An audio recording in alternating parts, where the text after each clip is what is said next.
রাজ্য লাভ করলেন ভাই, তাকে যেতে হচ্ছে বনবাসে।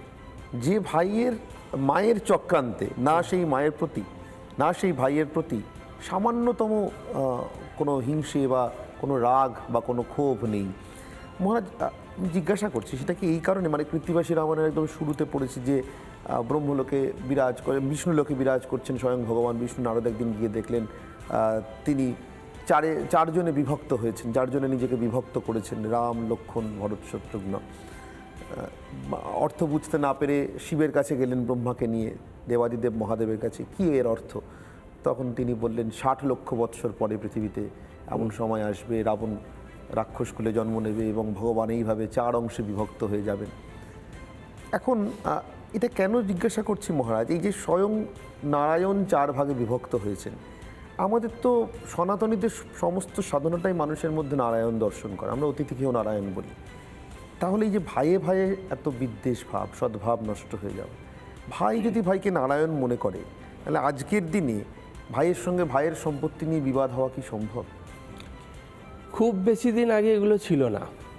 যতদিন ভারতবর্ষের মায়েরা তারা দুপুরবেলাতে তাদের বাড়ির বাচ্চাদের নিয়ে বসিয়ে কৃত্তিবাসী রামায়ণ তারা ছন্দে পড়ে শোনাতেন। রবীন্দ্রনাথও তার ছোটোবেলা নিয়ে লিখেছেন। ঠিক। তো এই যে একটা চরিত্রকে শিশু মনে অঙ্কিত করে দেওয়ার যে একটা সুকৌশল ছিল আমাদের ধর্মজীবনে, আমাদের পারিবারিক জীবনে, এটার জন্য কোনো ধর্মসভা নেই, বড় সাধুসন্ত নেই, এটা আমরা কোনো দিন স্বীকারও করিনি। আমাদের ইংরেজিতে যে কথাটি আছে, এডুকেশন বিগেন্স অ্যাট হোম, অর্থাৎ বাড়িতে শিক্ষা। বাড়ির শিক্ষাটা কি না, একটা সম্পূর্ণ মায়ের থেকে শিক্ষা।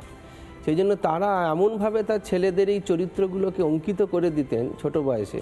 কিছু বছর আগে পর্যন্ত আমরা দেখিনি যে ভারতবর্ষে এরকমভাবে ভাই ভাই বিভেদ এসছে, কারণ ভারতীয় সংস্কৃতিতে নেই। যেগুলো পাশ্চাত্য সংস্কৃতির মধ্যে পাই, আমাদের যখন মোগল রাজত্ব আসে তখন আমরা দেখেছি ভাই ভাই বিরোধ, আমরা তখন থেকে দেখতে শুরু করেছি। আমাদের যে আদর্শ ভারতীয় নারী, আমরা প্রত্যেকটা নারী মূর্তির মধ্যে যে মাকে কল্পনা করেছি। বাড়িতে একটা ছোট্ট মেয়ে জন্মালে বলে আমাদের বাড়িতে মা এসেছে, এবং সেইখান থেকে তার মাতৃত্বের অনুভব করানো শুরু হয়। ছোট্ট বাচ্চাকে কেউ দেখলো বলে এই মা এদিকে একটু আয়তো, সেই থেকে শুরু। রাস্তায় একটা বৃদ্ধা যদি রাস্তা পার হয়, তাকেও আমরা নাম না জেনে বলি, পরিচয়হীন হয়েও বলি, ও বুড়িমা চলো তোমায় রাস্তা পার করে দিচ্ছি। পিসিমা, কাকিমা, জেঠিমা, এই যে মাতৃত্বের বন্ধনে আমাদের মাতৃজাতিকে আমাদের স্মরণ করিয়ে দেওয়া, এই জিনিসটা আমাদের যখন চলে যেতে শুরু করেছে, এখনও পুরোপুরি যায়নি বলবো, কেন ভারতবর্ষে এইগুলো আবার ফিরে আসছে, তখনই আমরা দেখছি আমাদের জীবনের এই অধঃপতনগুলো বা আমাদের এই মানে যাকে বলে ভেদ ভাব, বিদ্বেষ ভাবগুলো বাড়তে শুরু করে। বাড়িতে পরিবার ছোট হয়ে যাচ্ছে, এমনকি বাড়িতে স্বামী স্ত্রী দুজনের সম্পর্ক অধিকতর শোনা যাচ্ছে, তাদের মধ্যে মিলবন্ধন নেই। এর মূলে হচ্ছে আমাদের এই যে সংস্কৃতি থেকে সরে যাওয়া, যেগুলো ভারতভূমি অ্যালাউ করে না। বিদেশে এগুলো খুবই আকচার হয়, তাদের সেভাবেই তাদের সভ্যতাটা তৈরি হয়েছে। কিন্তু ভারতীয় সভ্যতা এটা একটা ককটেল সভ্যতার দিকে চলে যাচ্ছে, যেখানে কখনো আমরা আবার দুর্গাপুজোতেও খুব অষ্টমীর পুষ্পাঞ্জলিও দিচ্ছি, শাড়ি পরছি, আবার অথচ ডিভোর্সের দিকেও আমরা নাম লেখাচ্ছি।